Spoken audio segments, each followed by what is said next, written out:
year. So being so young, coming to a new country, playing so well in your first game, it's very hard to take the positive side. No, there's never a positive side, but yeah, you always try to look at a positive side, and that is that he's still so young, so that he has so many years still to go after he recovers from a terrible injury like that. How much of a blow is it for you? I know you're talking about the human being there, but also squad-wise, because you face Crystal Palace this weekend, and I suppose with Mark Gay lining up in their side, there might be a sense of what might have been given what happened on transfer deadline day. Yeah, but I don't think 2 or 3 days before, 1 day before we play them to talk about that again. He's a Crystal Palace player, and he's been very important for them as long as he's there. So we have to prepare for Crystal Palace, who are a very good team. I think they haven't lost 17 games in a row now, and he's part of that team. So difficult team to beat, but we are also a difficult team to beat, as we've shown when we played against each other, because we've beaten them once with 1-0 and twice it was a draw. And we have more than enough options to replace, if needed, a player at the centre-back position, because of course we've got Virgil, Joe and Ibu, and other options if needed. Is Alexander Isak ready to start now, obviously thinking with no Hugo Ekitike in particular? Yeah, he's able to make minutes again. I still feel 90 is... depends also on the pace and the intensity of the game, but it might be a bit too much. But not only that, also for the long term, so you can't give a player maybe one, I would call stupid hit, to bring him to 90, and then his body is completely, you brought him too far over the line. So I don't think it's smart to play him 90 yet.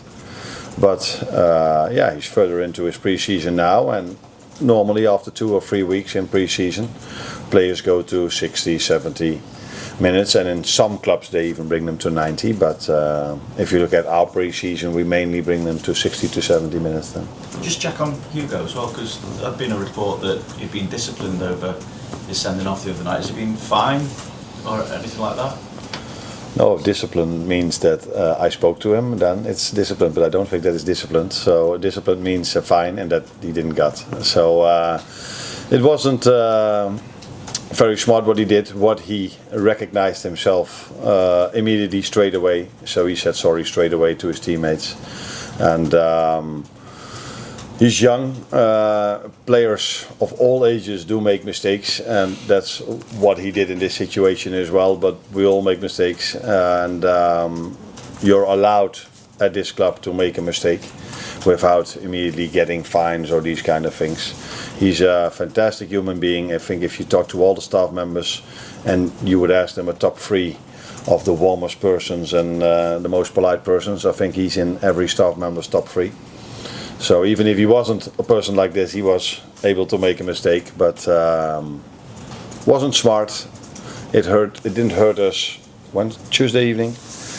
It might hurt us a bit more tomorrow. The positive thing is that Federico Chiesa showed that he is he's showing himself at the moment. So it's also a chance for him now to be on the bench, and maybe he kept playing minutes with Hugo not being there. Thank you. You're the only 2 teams that are unbeaten in the Premier League this season. What is the biggest threat that they have against stopping Liverpool continuing that run? Discipline.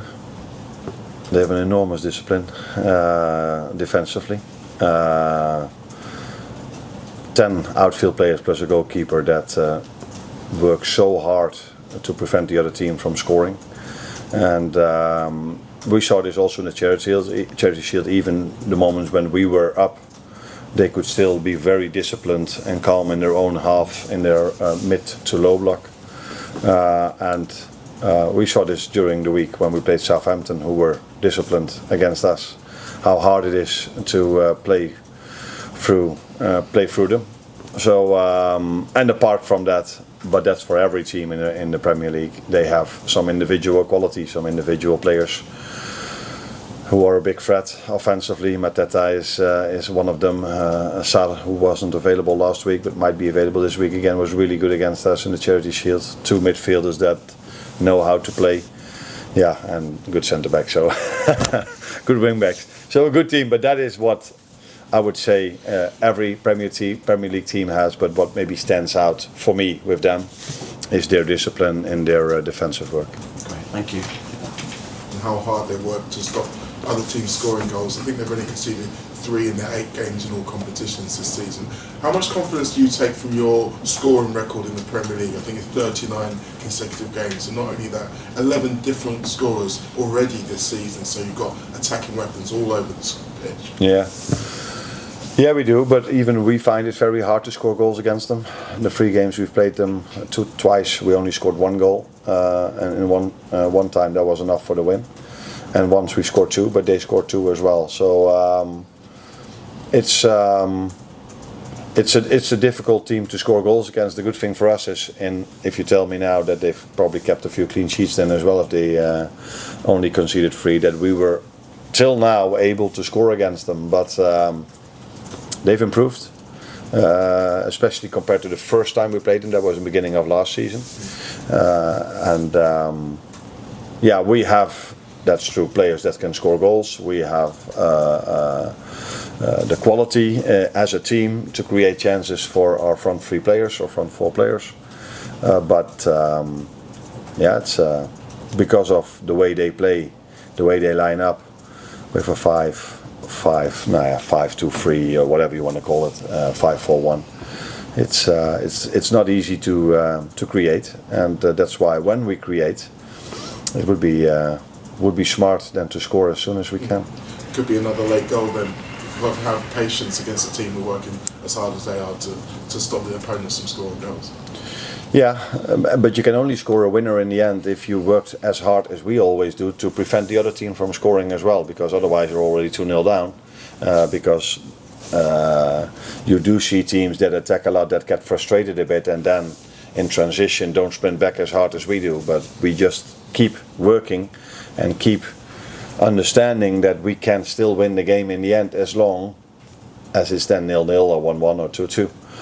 And therefore we work really hard, and that is one of our strengths, and that's what we have to bring to every game, especially if we face Crystal Palace, who are a big threat on the counter-attack, because they are so disciplined in defense and then can come in transitions really fast, and they're a big threat in set pieces as well. So 2 things we have to be really ready for. Thank you, guys. I don't care about it. Last year we had the worst start in the history Premier League, in Crystal Palace history, and we had at the end we had a point record. So I don't care about records. Of course, it's always better having positive records than the other way. But of course, but I told the players it's not for us. The approach is not to stay unbeaten. The approach is to win the game. And yet they are unbeaten for 17 games and could set a new club record in all competitions if they went 18 unbeaten. This run, as our stats guy was just telling me now, Ed, he was saying that, Stan, he was saying that it's 17 games unbeaten. The next best, the next best is Barcelona. Guess how many games? 7. Wow. This is impressive. Of Europe's top 5 leagues, this is impressive. Oliver Glasner doesn't sound too chuffed about it, but he could, put his name into the history books. And so could Crystal Palace. It's amazing. They could do, and they've defied the odds on so many occasions, Crystal Palace, particularly against the big clubs as well. They were winners in the Community Shield, as we all know. They were winners of the FA Cup last season. They gave a lot of hope to some of the mid-ranking teams who think that maybe some of the bigger teams have got all the money, all the resources, but he makes the sum of the parts work. Did it at Frankfurt, doing it at Palace now, and I think some of the players at his football club are so underrated, not least Mateta up front. Mikel Arteta, we've just been talking about. It's all kicking off here. Everyone's names. It's okay. Welcome to the club. But, I think this game is a fascinating game. The 2 remaining unbeaten teams in the Premier League are going up against each other. Palace, organised, efficient, power up front, defensive solidity and organisation at the back, protection for that back 4 as well in midfield. But Liverpool still not having found their stride just yet. They always find a way to win regardless of what happens because they dominate the ball. They've got creativity in that forward line. They're probably around about 50-60% of where they want to be. We haven't seen the best Liverpool yet, But I think that winning run that they've established and the motivation now to really put together the kind of run we saw last season from Liverpool and to put Arsenal out of it, put the pressure onto them, I think that will power them going into this match. Yeah, absolutely scary thought that they aren't yet at their absolute best, Liverpool, and yet won 5 from 5. If the Premier League table, which Liverpool currently lead, if the Premier League table was made up of games only from January, since the start of 2025, as it says at the top there, Crystal Palace are 4th. Wow. That is really, really impressive, wouldn't you say? That's incredible. And I think just before they went on this run, they had at the start of last season, they had a very rocky beginning. 1 win in 5 months in the Premier League. And I think it's almost just a huge testament to the football club to just put a bit of trust and calmness in allowing the process to run its course and let Glasner get a system, get the players to understand it, get the players he needs in certain positions. I think defensively, they're excellent. They're a great example of in their own final third, defensively, in and around the penalty box. The 3 centre-backs are almost always, they're so narrow. Yeah. It's so difficult to create chances against them in that central area. And they've, I think, thrived off the fact that now a number of the top teams really don't like playing up against them. And I feel like they've grown into that. And then they have the excitement up front. You know, Mateta went on a run last season and was just, love his celebration. He brings that little bit of excitement and energy that then I think also then lifts the fans to that next level. And it's exceptional how well he's done. A player that really has come to life under Oliver Glasner. Let's look at Glasner's record and just put into context for you how well he has done at Crystal Palace since coming in. They have the joint, as you mentioned, joint best defensive record in the Premier League currently, alongside Arsenal, having conceded just twice so far this season, 3 clean sheets in 5 Premier League games. And there are a whole host of stats in all competitions, played 70 and won 32, losing only 15 with a win ratio of 45.7%. Honours won Community Shield. Of course, they beat Liverpool. And that sets up a second meeting between the two sides already this season. Quick thoughts on Glasner's record so far at Palace, and then the fact that they have this little bit of recent history with Liverpool. Well, the Palace record is outstanding, as Rachel was saying, considering the start to the season. But the reason why they kept faith with him is because they knew what they had. They knew what he'd done at Frankfurt, and they knew that he was bringing that to Selhurst Park. In terms of the spice with Liverpool, it's interesting because they've got the psychological edge, if you like, of having beaten Liverpool, not being afraid of them in doing so. Liverpool will point to their record. I think it's 10 wins in a row in the Premier League at Selhurst Park against Crystal Palace. And again, as I say, they're not yet at where they want to, but they're not at their best. Isak is still nursing his way into the side. He'll have to start now because Ekitike can't play, and that's going to be fascinating. Will he want the physical game that this could become at Selhurst Park? Yeah, just to give you those exact numbers, 10 unbeaten at Palace, 9 wins and 1 draw. So it's been all Liverpool. Palace have won only 1 of 14 against Liverpool in the Premier League. So the numbers tell a very different story. The stats, the history tell a different story. But Palace right now are a tricky team. Liverpool have discovered that themselves. Let's talk about the Reds, though. And Darren said they're not even at 100% yet. No, you think they're scary. only at 50%? Yeah. Right. What do you think? Well, I think everyone is trying to find their rhythm. I think everyone will improve at an incremental amount as the weeks come in. I think one of the best things about this period for Liverpool is they have found a way to win all these games. I think there's been moments where you've thought, potentially the points have been at jeopardy, but I just feel what that creates psychologically for a team is so powerful. I actually think Liverpool would be better off by only operating at 50-60%, let's call it. Because what they're gaining is this ability to score late in games, to know that they've find a way to battle through the tough moments, to ride their luck when they need to. That momentum is very special. You can only gain that by experiencing it. They've probably done it better than anyone so far this season, which is just another string to their bow that they probably don't necessarily need, but they'll take it. I only say it because Wirtz is nowhere near as good as he was in Germany. Isak is still nursing his way into the side. Salah hasn't been that great, even though he scored important goals so far this season. Gravenberch has probably been their best player, and Van Dijk has done all right, but not as well as he could have done. Their best matches were probably the last couple, particularly the Arsenal game where they were very, very defensively strong. But I still think that there's quite a way to go before they get to where they want to be. Nat Stillian, I know you have been desperate to chat about this. I'm not. I mean, go on then. So talk me through it. What did you make of, one, the celebration, and then two, the sending off, and obviously the comments there from the manager? I mean, Arne Slot just said he apologised. You should never apologise for scoring a goal. Listen, he's been incredible. I mean, I've been really impressed, and I'm talking from my point of view.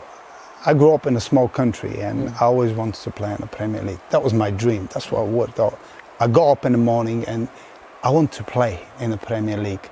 I wanted to be part of those exciting moments, scoring good goals in front of the full stadiums. Those players come to this league, they're working every day and they score a goal and you get punished for that. I don't agree with it. I don't agree. If I'm a Ekitike, I will send a letter to FA and ask the referee to pay my fine. Honestly, I will do that. It's the rules, though. I mean, well, let's get it right. Please. I know the rules is a rule, but yeah. This is the excitement of football. This is what we as the players, that's what we work for. This is what we do. The enthusiasm, the adrenaline, scoring a goal, making the fans happy. Has any of the players have been asked about that rule? What they feel like? Okay, my question to you would then be: you've captained sides, right? So you're the captain, right? You're playing there. You're in the cup game. There's 5 minutes still to go. Your striker has scored the goal. Yes, you've gone 2-1 up, but now you've got to play the last, 10 minutes or so of the game out with 10 men. Are you happy with him? Are you not wanting an apology off him? No, I don't need an apology. What do you mean apology? Well, I mean, that could have cost his team. Yeah. That could have cost the team, though. He didn't in the end, but... It happened before, but what I want to say is why the players have not been asked how they feel about it. I mean, sometimes as a human being, as a referee, you have to understand that the players want to celebrate. They want to celebrate with the fans. But you can still celebrate, just don't take the shot off if you're on the yellow already. Put it that way. If that rule is banned tomorrow, nobody will care. Yeah, nobody will bother about it. I think nobody will even pay attention to it. I think from the position that you're saying about it being the rule, it's still to me it always seems a bit silly. Why is that such a rule? We all, as I think football fan, I think not even necessarily as a player, I think as a fan, I've taken my top off in the pub before when someone scored. Do you know what I mean? It can just happen. But I think he knows the rules in this scenario. You think you've got to be smarter than that? Do you think in that moment he even remembered that you've got it? Yeah, I mean, who knows? You don't. Yeah, clearly not. Don't. No, clearly That's the way not. football is 100 miles an hour. Yeah. The excitement is there. It's about, scoring and winning the game, celebrating. And you not even thought about that yellow card, and you won't even consider the consequences after. By apologising, do me a favour. No. Well, look. Come on. Well, look. There's one player that I think might feel the pressure a little bit on the fact that Hugo Ekitike is out of the squad. Alexander Isak, right? He's coming back from fitness, and I think that's the main issue here is that fitness pressure almost on Alexander Isak. He only played X amount of minutes in the game in midweek. Well, he got to the half time and then he got taken off. And I think as soon as he got taken off as well, obviously he got his goal here that we can see. As soon as he got taken off, though, he was sent straight out, didn't even go down the tunnel to go and do shuttle runs. Yeah. I mean, do you think, here he is taking on those shuttle runs, do you think, Julian, that the pressure on him now is going to be quite high? A little bit, maybe more physically because of match fitness than anything else, because we think that he would have started on the bench for the game against Crystal Palace on Saturday, that Ekitike would have started, now Ekitike is suspended.